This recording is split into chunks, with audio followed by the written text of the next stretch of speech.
जय माता दी समस्त को देवांजलि कुकिंग चैनल को बहुत बहुत स्वागत। सांग मैंने आज मुझे सहित कंचा तेंतुलीर खटा मिठा खट्टा रेसिपी शेयर करी। या बनैबा बहुत सहज आउ खाइबापी बहुत ही बढ़िया लगी था। गरम भात सहित तार गोटे टेस्ट ही अलग। चलतु ताले स्टार्ट करवा। देखु ये मु गोटे जगार पानी गरम कर अध लिटर खंडे पानी भलसे गरम हो सारे देदेबा ए हलदी गुंड आउ ए कंचा तेंतुली को देदेबा। मु गोटा गोटा ही धोईकी पकाउची, आपण चाहिए काटी मध्य पारिबे। तापरे देदेबा स्वाद अनुसार लुण। तापरे आमे याकू किछि समय फुटीबा पई दबा।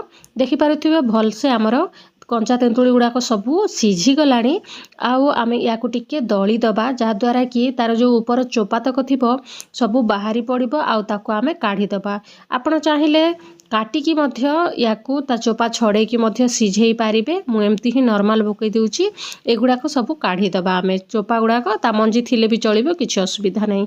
तापरे आमे या ऊपरे देई दबा स्वाद अनुसार गुड़। गुड़ आपण कम बेसी करि पारिबे, जेतिकी मीठा करबा पई चाहुतिबे सेतिकी गुड़ नेबे। आ गुड़ जगह आपण चीनी मध्य ऐड करि पारिबे। तापरे एबे आमे पानी को फुटीबा पई दबा। तेंतुलीर एई पानी को गुड़ सहित गुड़ भी मेल्ट हो जिवो। धीरे धीरे देखि पारुथिबे गुड़टा मेल्ट हो बसिलानी। एबे आमे या ऊपरे देई दबा भजा जीरा आउ लंका गुंड। बहुत ही बढ़िया फ्लेवर देई थाए। निहाती भजा जीरा लंका गुंड टिके पकई देबे। तापरे आउ किछि समय फुटी सारिबा परे आमे याकू तळकू ओल्है आनिबा। आउ या ऊपरे गोटे आमे छुंक दबा।